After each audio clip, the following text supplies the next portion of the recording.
Olá!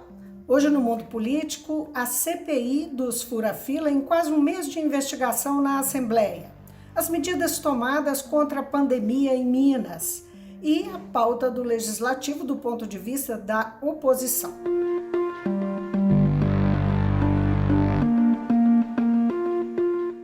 Eu vou conversar com o deputado Ulisses Gomes, do PT, que é líder da minoria na Assembleia e vice-presidente da CPI dos fura-fila da vacinação.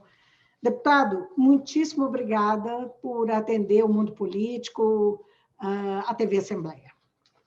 Eu que agradeço você e a oportunidade, mais uma vez, no mundo político, a gente poder compartilhar um pouco desses trabalhos hoje à frente da CPI, né, e a liderança da nossa minoria. Obrigado. A CPI está chegando a quase um mês, né, de atividade. Como é que balanço que o senhor faz nesse momento? O que avançou na CPI? O senhor pode dizer de como andaram os trabalhos nesse período? Olha, Vivi, exatamente neste momento a gente está entrando na quarta semana, né, quase completando um mês de trabalho efetivo, de fato, da Comissão Parlamentar de Inquérito, que teve todo o prazo de instauração, mas também já de várias oitivas e visitas que tivemos, a primeira delas no centro de frios do governo, onde recebem as vacinas e faz a distribuição. O momento agora é um momento um pouco mais de nos debruçarmos sobre as respostas que começaram a chegar do governo. O início foi de apresentação de muitos requerimentos, pedindo informações detalhadas, por exemplo, das listas, né? O governo, no início da denúncia, houve um conflito, por exemplo, do número de servidores que haviam sido vacinados. Começou 500, 528, 806, o secretário afirmou, foi para 828, e semana seguinte a denúncia apareceu os mais de 1.800 das superintendências regionais, um total de mais de 2.600 servidores.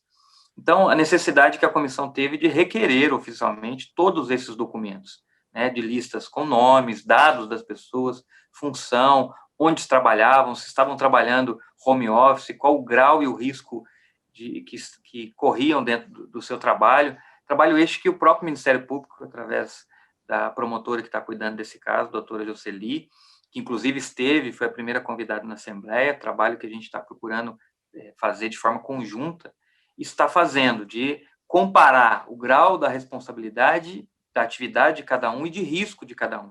Então, neste momento, exatamente, a CPI está numa fase de estudos das respostas que começaram a chegar. Leva um prazo, tanto para você requerer, despachar e receber, e é o prazo em que a gente está debruçando, depois de já também ter ouvido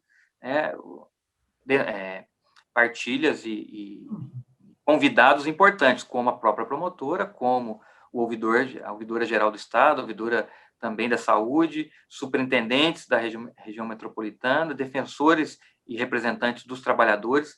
Já foi possível dar um bom levantamento a partir das testemunhas e agora nos debruçarmos sobre os documentos, parte deles sigilosos, documentos que requerem sigilo na informação, tanto geral, especificamente de dados pessoais, mas que permitirá à Assembleia agora começar a comparar neste nível que o próprio Ministério Público está averiguando, do grau de responsabilidade daqueles que foram vacinados e da intensidade de risco que cada um corre no seu trabalho, para que a gente possa fazer essa comparação, sempre levando em conta, Vivi, o prazo quando eles foram vacinados, que foi na segunda quinzena de fevereiro, que o Estado ainda estava no seu quarto lote de vacinas que havia recebido. Naquele momento, cerca de 30% de profissionais da linha de frente da área da saúde não haviam sido vacinados, em idade, algo em torno de 80 anos que estava sendo vacinado naquele momento. Então, foi naquele momento em que servidores, liderados pelo secretário de Estado da Saúde, foram vacinados e furaram fila. Uhum. O senhor tem alguma percepção com o conjunto dos depoimentos sobre, eu sei que ainda tem um estudo pela frente de documentação, mas já há alguma percepção do que realmente ocorreu em torno das decisões que foram tomadas e da vacinação que foi feita? Olha, Vivian, está muito claro o primeiro erro do governo, que tornou assim, o erro e, consequentemente, o privilégio de fazer algo específico junto às secretarias que eles chamam central, né, da Secretaria de Saúde. O Estado é dividido em 28 superintendências regionais de saúde, e o Plano Nacional de Imunização, o PNI, prevê que, obviamente, ele tem as regras, o Ministério da Saúde controla e determina as regras de vacinação em todo o país, os estados recebem, distribuem, no caso de Minas, o estado recebe e encaminha as 28 superintendências, que, consequentemente, distribui aos municípios. Cabe aos municípios executarem. A execução do Plano Nacional cabe ao município, não é ao estado, nunca foi. E de forma exatamente diferente, eu tenho dito que exatamente o slogan do governo está se mostrando muito claro neste momento. Se diz governo diferente, Estado eficiente. Realmente ele se mostrou um governo diferente, porque ele, de forma a separar umas vacinas só para eles e deixar de investir durante a pandemia, se mostrou diferente de todos os outros estados. E se mostrou totalmente ineficiente, tanto na aplicação dos recursos de combate à saúde, que deixou de investir, de combate à pandemia nesse momento, mas no que diz respeito ao fura-fila também, a ineficiência de aplicação de vacinas. Minas, obviamente, pelo número de habitantes, o segundo do país, é o segundo estado que mais recebeu vacina. No entanto, é hoje o 15º estado no ritmo de vacinação. Então, isso só agrava a situação da pandemia no estado e mostra a ineficiência do estado nesse sentido. Então, o que deu até esse momento para perceber com muita clareza, primeiro foi o erro na forma, que, como eu estava dizendo, o Estado distribui e fez isso para 27 regionais de saúde, somente na metropolitana, na regional de Belo Horizonte, ele não entregou tudo que deveria à prefeitura, para que esta, Prefeitura de Belo Horizonte, dentro dos critérios previstos no Plano Nacional de Imunização, pudesse aplicar as vacinas. Mas o secretário de Estado separou mais de 800 vacinas lá no centro de distribuição e criou uma lista, uma casta de privilegiados. É importante registrar que, dentre estes mais de 800 vacinados, tem muitos servidores que a gente já detectou, e vamos comprovar isso, que dentro do grau de responsabilidade de risco iriam ser vacinados, mas a forma foi errada, e muitos que, infelizmente, já comprovadamente também, o próprio secretário, chefe de gabinete, subsecretário, profissionais da área, por exemplo, de jornalismo, sem demérito nenhum, obviamente, ao serviço, à profissão, mas trabalhando em home office, com idade, com jovens, trabalhando em casa, foram vacinados pura e simplesmente pelo critério que a Secretaria adotou por serem servidores vinculados à Secretaria de Estado da Saúde. Tem alguns nomes que ainda não conseguimos averiguar, né? Porque você tem nome de servidores direto do Estado, servidores cedidos ao Estado, terceirizados e outros que ainda não conseguimos comprovar. Essa documentação que está chegando, que poderá nos apresentar, talvez, quem são alguns dos nomes que a gente ainda não detectou o vínculo de serviço na área da saúde, para que a gente possa culpabilizar ou identificar a responsabilidade e o grau de risco que estes, então, exerciam junto à Secretaria de Saúde. Mas que há um grave erro na forma de se vacinar, que nenhuma outra vacinação foi assim. Todas as outras campanhas funcionou da forma correta. O Ministério encaminha, o Estado distribui e municípios executam. O Estado controla, acompanha, né, garante o cumprimento da regra. Neste caso, como eu disse, já é o primeiro indício, primeira forma clara do erro, é a separação de um número X de vacina. E depois dessa separação, o critério de escolha. Isso aí a gente ainda está averiguando, né, quais das chefias que fizeram as escolhas, qual o motivo das escolhas, qual o critério que eles adotaram, porque muitos não se encaixam no Plano Nacional de Imunização, e esse é o trabalho que, neste momento, nós estamos fazendo. Agora, deputado, o que o senhor mencionou que houve um critério diferente em relação à distribuição na região metropolitana. Foi identificado o motivo disso? Por que aqui foi de um jeito e no resto do estado foi de outro? O motivo foi o privilégio que o secretário se achou no direito de ter, de separar as vacinas para burlar, né, obviamente, os critérios previstos no Plano Nacional de Imunização. Haja vista que ele mesmo, ao se justificar o motivo pelo qual havia sido vacinado, a frase foi muito emblemática, e, abre aspas, vacinei para dar exemplo, foi a frase do secretário. Que exemplo é esse que nem ele próprio divulgou, né? Só veio à tona depois de denúncias. E os depoimentos que a gente está colhendo e denúncias que chegam é que muitos que foram vacinados, por determinação de suas chefias, não foi permitido que fosse registrado, nem em vídeo, nem em foto, o momento de vacinação. A população toda está acompanhando a vacinação. Se tem uma coisa emocionante na vida hoje, é você ter a oportunidade, na fila ou pela profissão que exerce, de se vacinar. Pais, mães, avós, ou seja, é um momento de esperança, de perspectiva, né, de vida, quando você tem a vacina, e a gente tem visto as pessoas tornar esse momento público, porque realmente não deixa de ser um exemplo, né? Por um lado, a emoção de conquistar, por outro, a iniciativa de tornar público isso, seja por motivação de defender a ciência, defender o SUS, ou compartilhar com as pessoas o exemplo de você aceitar essa vacinação. E o secretário, que então poderia, talvez, dar o exemplo, deu um mau exemplo, porque se a motivação de fato foi essa, de vacinar para dar exemplo, ele conseguiu dar um péssimo exemplo. Primeiro, a não de tornar público, e depois de denunciado, né, justificar com essa motivação que, infelizmente, não é verdadeira. Tanto é que, como eu disse, repito aqui, todos aqueles que foram vacinados, tiveram a determinação de não tornar público. Eu digo que na vida pública, na vida toda, né, se você pensa algo que você não pode compartilhar, que você tem que esconder, algo de normal já não é. Claro que direito ao sigilo de algumas informações é uma coisa, mas, sobretudo, aquilo que você pretende na vida pública dar exemplo, a primeira coisa que você tem que pensar se está certo ou está errado é se eu posso falar, se eu posso divulgar. A partir do momento que o princípio do secretário foi esconder, certo não estava. A CPI já refletiu, de alguma forma, nessa questão de transparência? Mexeu com alguma rotina do governo, no sentido de dar mais transparência às ações? Não. Olha, Vivi, essa foi a motivação, foi o fato que motivou, mas, na verdade, que motivou a CPI. O secretário, depois de uma sabatina de mais de 6 horas na Assembleia, se negou a dar muitas informações. No caso da lista específica, ele se negou, ele afirmou que não encaminharia a lista de vacinados da Assembleia e faria isso ao Ministério Público. Foi esse o grande motivo inicial, né, a provocação, mas, obviamente, depois o conjunto, porque a CPI não foi criada única e exclusivamente para averiguar o fura-fila. Este é um fato determinado, importante, previsto no requerimento da CPI. Mas, sobretudo, no conjunto, ela prevê também o estudo, a averiguação das denúncias de que o Estado não investiu o necessário para o combate da pandemia. Por isso que eu disse anteriormente que realmente o Estado é diferente e ineficiente.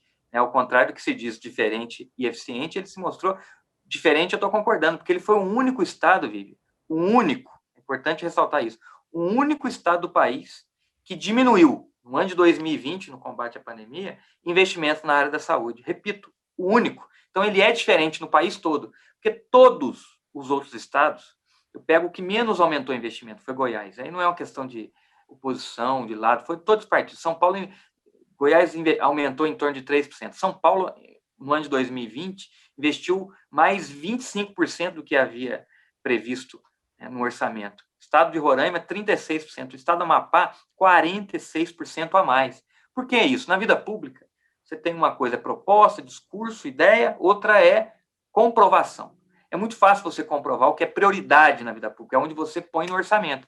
E o Estado mostrou, através do governador Zema, não ter prioridade no combate à pandemia, porque não é que não investiu o necessário, deixou de investir, investiu menos 3,7% se comparado ao ano anterior. Ou seja, foi o único Estado que diminuiu o investimento. Então, é importante ressaltar isso, porque ele concretizou aquilo que ele propaganda a todo momento, que é ser diferente. E se mostrou ineficiente, porque ao deixar de investir, e o pouco que fez, acreditou no programa Minas Consciente, sem investimento em testes, sem acompanhamento, sem dados, que desse garantia de controle. Porque um programa como esse requer dados para você controlar. Prova disso, vamos pegar o mês de fevereiro, quando o Estado teve que adotar as primeiras medidas da chamada onda roxa nas regiões do Triângulo, do Norte e Noroeste de Minas. Foram as regiões, Vivian, que durante os meses de agosto a fevereiro mais flexibilizaram as ondas verde e amarelo. Ou seja, aquelas que mais deixaram livre, mais flexibilizaram, de repente tiveram que entrar com uma medida mais drástica. E o vírus fez o que o governador anunciou no começo que era necessário. Aquela famosa frase dele que o vírus tinha que viajar. O vírus viajou pelo estado inteiro, infelizmente, contaminou, né, de forma acelerada, o Estado não acompanhou esse crescimento, e tão logo determinaram essas ondas roxas nessas 3 regiões, teve que, 10 dias depois, determinar no Estado todo, sem fazer um acompanhamento permanente daquelas regiões que estavam com menor índice de crescimento, maior índice. O senhor acredita como há críticos que dizem que o governador Romeu Zema assumiu um discurso um pouco diferente agora, tentando correr atrás de uma situação muito grave que está ocorrendo no Estado e tentando se descolar do presidente, minimamente, pelo menos, por conta das críticas e da queda de popularidade do presidente no auge da pandemia, tanto no Estado quanto em nível federal. O quanto o senhor acha que as dificuldades econômicas de Minas levaram o governador a ficar um pouco imobilizado diante da pandemia? A pergunta, na verdade, tem relação com a relação do governo de Minas, que foi estabelecida com o governo federal, e um nível de dependência e de necessidade de ajuda econômica do governo federal, de chancelas e tal. Isso influenciou o comportamento do governador em relação ao enfrentamento da pandemia? O governador, olhando do ponto de vista, claro, da oposição, o senhor tem essa leitura? Eu tenho clareza do nível de submissão do governador à esfera federal, ao governo federal. Total. Ele muda um pouco e da relação íntima no sentido ideológico e de compromisso com o alinhamento que o governo federal e o presidente da República vem adotando, né, durante essa pandemia toda. O que mudou, o que muda no governador Zema é um pouco da forma como ele age, que ele é, digamos, mais mineiro, mais simples, né, sem muito confronto. Mas a ação é a mesma. Ele entrou no mesmo negacionismo, né? Não se envolveu como outros governadores quando pressionaram cartas de mobilização e organização contra o governo, ou mesmo propositivas no sentido de propor ao governo federal alteração nessa política de enfrentamento. O Zema se negou a todo momento participar desses movimentos. O caso emblemático da FUNED, que ele não se envolveu para que Minas pudesse ter uma vacina própria ou produzir junto aos chineses, assim como fez o Butantan, sabendo da qualidade, da capacidade que a FUNED tem de produzir isso, apesar de, obviamente, numa quantidade menor, mas ter essa condição. E assim que as coisas começaram a mudar, o Zema tentou, mas não funciona. Não funciona, não cola, porque nós estamos vendo o Estado bater recorde de arrecadação.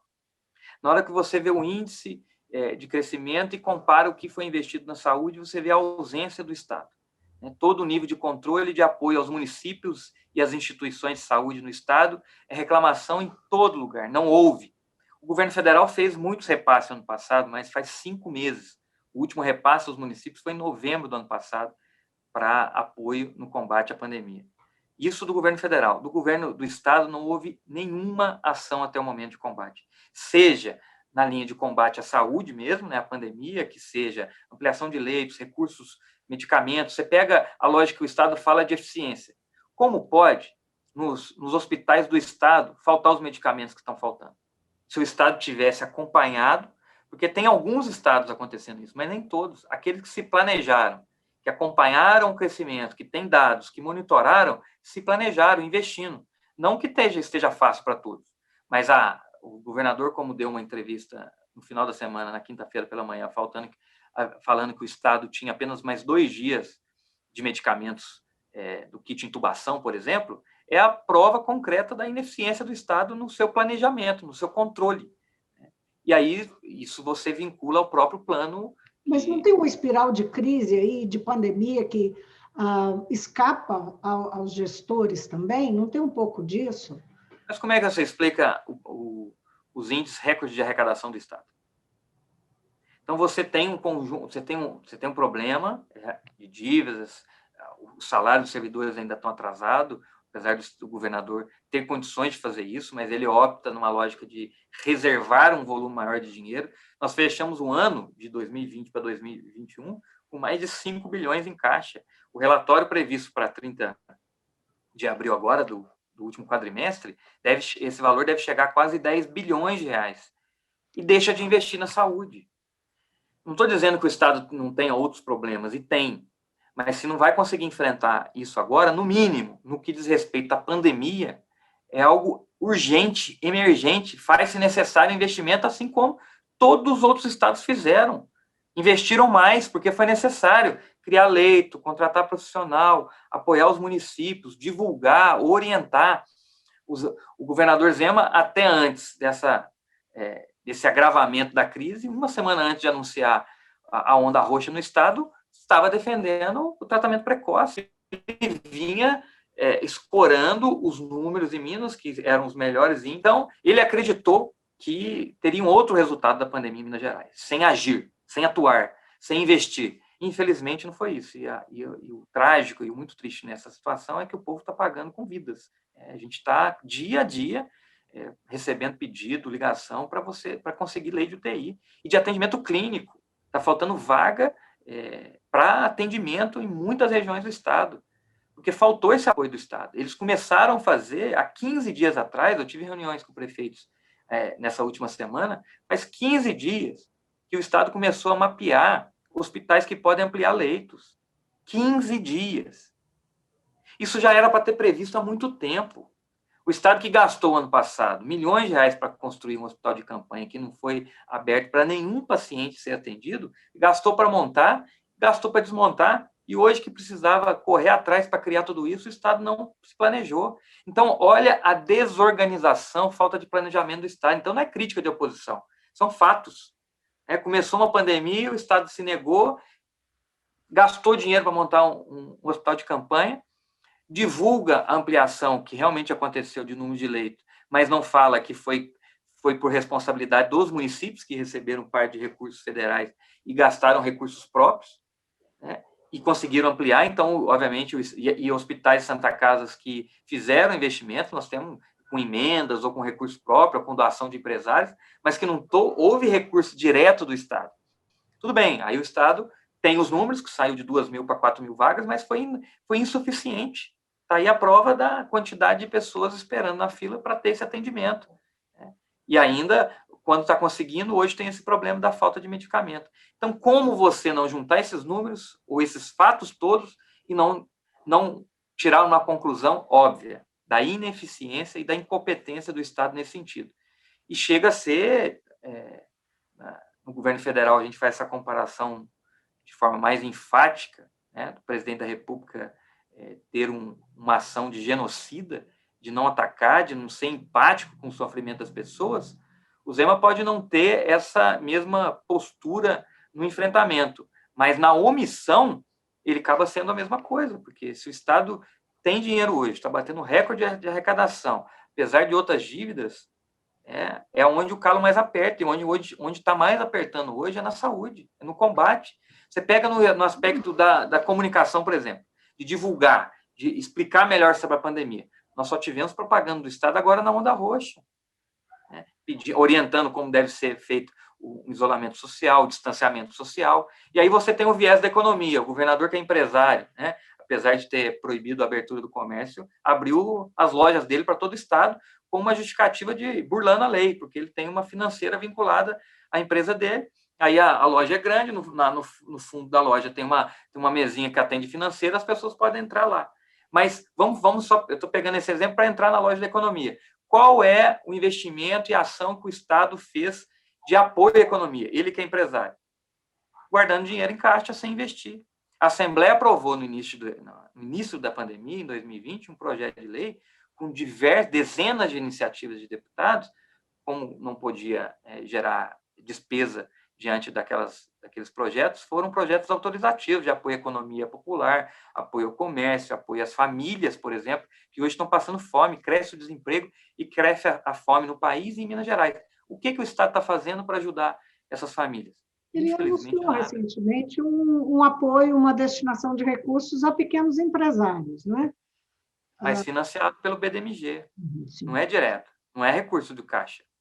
Nós estamos vendo municípios cumprirem com essa, digamos, obrigação, que deveria ser do governo federal, do Estado, E o próprio município, mas na ausência do governo federal, que só fez o auxílio emergencial a contento da necessidade da população ano passado, e apoio para a manutenção dos empregos, quando transferiu recursos, né, na ordem de 25%, 50% ou 70% do horário que a pessoa trabalhava, que recebeu recursos, as empresas receberam para manter os empregos. Esse ano, no auge da pandemia, o governo federal começou agora, no mês de abril, um repasse de 150 a 300 reais. O Estado, nenhum. Nós temos um município aqui no sul de Minas, o município de Campanha, o prefeito chama Roberto Silva, apresentou um programa de transferência de renda para atender a população carente, comércio e empresas. O município, com recurso próprio, vai gastar mais de 3 milhões de reais, um município de 10 mil habitantes. Se um município pequeno, no interior de Minas, de 10 mil habitantes, consegue aportar 3 milhões de reais, o Estado conseguiria o quê? Se tivesse interesse de fato. Lá ele está repassando dinheiro a famílias que estão precisando de renda, na ordem de parcelas de 150 a 200 reais em 4 parcelas, ao comércio, 4 parcelas de 500 reais, e às empresas, 4 parcelas de 4 mil reais. Não vai resolver o problema da empresa, mas é o que o município, ao detectar a realidade, onde o Estado não permite que abra todo o comércio, as atividades econômicas possam funcionar corretamente, por causa do agravamento da crise, pela ausência do combate à pandemia durante esse ano, está adotando medidas para amenizar. Se o governo federal fizesse a parte dele, mas, sobretudo, o Zema tivesse essa compreensão, essa empatia e essa sensibilidade em investir na saúde, para que os municípios tivessem condições de melhorar esse atendimento e apoio à economia para que aqueles que não têm condição hoje pudessem manter um certo distanciamento, porque o comércio também nos pequenos municípios, Vivian, não muda muito, está aberto. Eles seguindo o protocolo de atendimento, que não podendo entrar só atendendo no balcão, o comércio pode atender. Não é o problema dos pequenos municípios e o comércio que vai ser problema ou para a economia ou mesmo para a pandemia. Os grandes centros, grandes espaços... É mais complexo, né? Mas o Estado tinha que gerir isso. O Estado tinha que gerir isso, né? Acompanhar essa diferenciação e apoiar, como eu disse, investir na saúde e algum programa de combate ao incentivo à economia, que é o que o presidente da Assembleia, Agostinho Patrus, teve essa iniciativa, esse olhar, essa visão de propor o projeto Recomeça Minas, que tem essa intenção do diálogo direto com o setor produtivo e econômico do Estado, para identificar as dificuldades e propor ações de apoio do Estado, vinculando a um projeto de iniciativa, de benefícios fiscais, quando propõe um refinanciamento, um chamado refis, para dívidas daqueles que têm condição de acertar suas dívidas com o Estado com desconto. Mas esses que têm condições vão gerar uma certa renda para o Estado e esta renda ser transformada em benefícios para aqueles que não tiveram condição. O primeiro encontro é essa semana, não é? Não é isso? O primeiro encontro é essa semana, exatamente. Serão 4 dias, né? Quinta, sexta, depois na outra semana, discutindo com as diversas regiões do Estado, para ouvir o setor produtivo e econômico do Estado qual a dificuldade e quais podem ser as saídas para que, de forma a Assembleia, com propostas legislativas, possa apresentar ao Estado. Mas esse papel deveria ser do Estado, não que a Assembleia não tenha essa responsabilidade, mas ela é de primeiro momento do Executivo, do Estado, que, mais uma vez, deixou a desejar, mostrando sua insensibilidade, seu compromisso e, sobretudo, a sua ineficiência ao gerir o Estado neste momento de crise. Agora, deputado, a pandemia, ela ocupou todos os espaços da ação política e outro dia mesmo o Arthur Lira, que é o presidente da Câmara dos Deputados lá em Brasília, disse que não, que ia distribuir a pauta para não ficar só com essa discussão, não é? Mas a gente vê o Senado, por exemplo, totalmente mobilizado em torno da discussão da CPI, que apura as responsabilidades do governo Bolsonaro no caso do enfrentamento da pandemia. Eu falei tudo isso para dizer o seguinte, e aí? Né? E a Assembleia de Minas, que está também bastante mobilizada em torno disso, seja com o Recomeça Minas, seja com a CPI dos fura-fila, o fato é que tem essa mobilização em torno desses temas. E o governador vem defendendo algumas coisas que ele considera urgentes. Então, a autorização para o acordo da Vale, que pode disponibilizar ao Estado recursos que são carimbados, mas recursos importantes para obras, para infraestrutura e tal. E tem também a adesão ao regime de recuperação fiscal, que teve aí uma mudança, que sofreu uma mudança no início do ano, que torna possível as privatizações que antes eram completamente impostas serem, enfim, flexibilizaram essa regra no sentido de que as privatizações possam ser feitas, por exemplo, de forma parcial. Eu queria saber como que a oposição está vendo a perspectiva desse ano pela frente, que nós somos tão mergulhados na pandemia que é difícil falar do futuro, não é? Mas como é que o senhor olha para frente, a oposição olha para frente na Assembleia, em relação a essas pautas que o governo do Estado considera prioritárias? Ô, Vivian, nisso eu quero reforçar mais uma vez em dois aspectos. O primeiro, no caso da visão, comprometimento do presidente da Assembleia, Agostinho Patrus, na forma como ele trabalha coletivamente com o Colégio de Líderes, levando o debate à Assembleia e procurando mesclar, apesar de toda a dificuldade que é você não tirar o foco do momento da pandemia, mas tentar olhar para frente. O Recomeça Minas tem essa visão e esse comprometimento. Hoje votamos vetos para liberar a pauta exatamente para começar a discutir esses projetos que você aqui está trazendo. Então, exatamente, seja no caso da Vale, que na verdade traz recursos de investimento, não mexe diretamente no caixa do Estado, né? Não tem aspecto com dívida, com salário, mas são investimentos a médio e longo prazo. Não resolve neste momento, mas vai ser um projeto muito importante a ser debatido na Assembleia para que a gente possa garantir os recursos aos projetos que Minas precisa, mas, sobretudo, atender aqueles que foram diretamente prejudicados pelos crimes, tanto de Brumadinho quanto de Mariana, porque vai acabar atendendo a toda a região daqueles que foram diretamente atendidos. Então, neste caso, a Assembleia está tendo, a partir da liderança do presidente Agostinho, esse olhar e essa preocupação de dividir a atenção em cuidar do que o governo errou, seja na CPI ou seja de discutir a pandemia. Nós tivemos reuniões do Colégio Líder com o secretário de Saúde para discutir as medidas. A Assembleia adotou uma ação nesse contexto dessa reunião e organização, que é destinar mais 33 milhões de reais das emendas dos deputados, num conjunto de emendas, na soma toda de todos os 77 deputados, de 33 milhões de reais para o combate à pandemia. A Assembleia, que já tinha no início do ano repassado 80 milhões de reais, no ano passado mais de 300 milhões. Então, seja na economia direta da gestão do presidente Agostinho, que faz na Assembleia, pegar esse recurso e transferir para o Estado. Esses que são transferidos diretamente, devolvidos, o Estado gasta naquilo que ele achar melhor. No entanto, a orientação, o pedido, a indicação da Assembleia é que fosse usado para o combate à pandemia. E parece que o Estado não atendeu.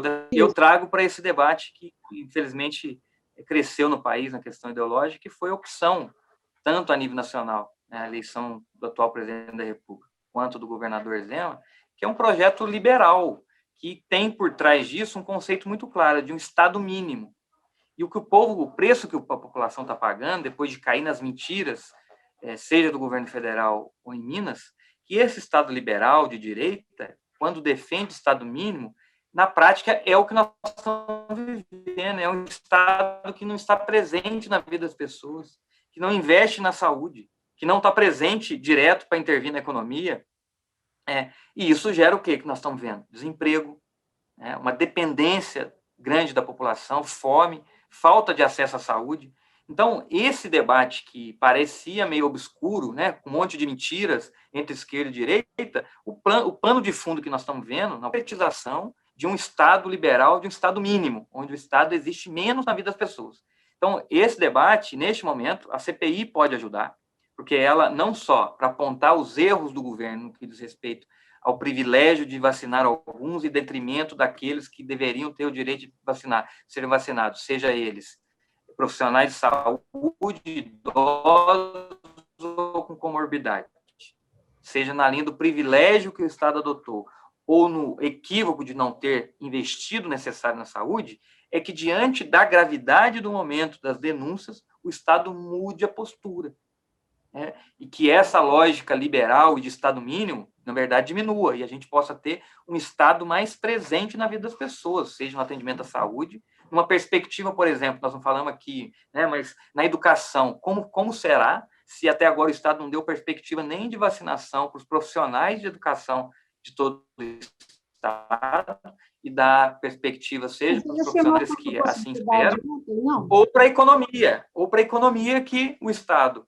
né, que tem esse viés privado, empresarial, que é a experiência do governador Zema, possa vir a apoiar de forma concreta.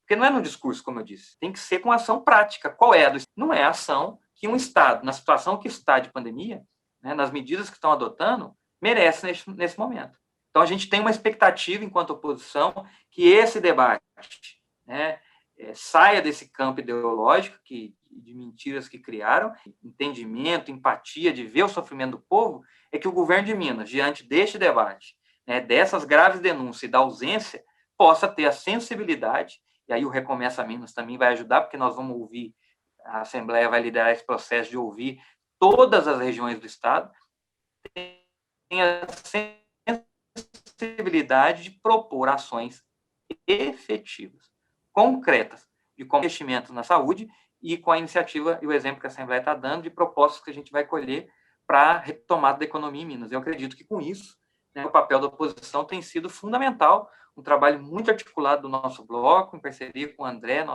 Quintão, nosso líder de bloco, esse trabalho coeso em partidos e blocos de oposição, que faz com que a gente possa contribuir com essa pauta. Deputado, nós tivemos aí umas intercorrências, umas variações de sinal, mas isso não atrapalhou a ótima conversa que eu tive com o senhor. Eu queria agradecer pela entrevista. Muito obrigado, Vivi, a todos que acompanham o Mundo Político. Muito obrigado, um abraço a todos. Vacina para todos é o que a gente sonha e tem como esperança. Vamos continuar lutando. Com certeza. Então, conversei com o deputado Ulisses Gomes, do PT, que é líder da minoria na Assembleia e vice-presidente da CPI dos fura-fila da vacinação, que acontece na Assembleia já há quase um mês, dia 18 agora, completa um mês da instalação da CPI. A gente fica por aqui, muito obrigada por acompanhar-nos. Até.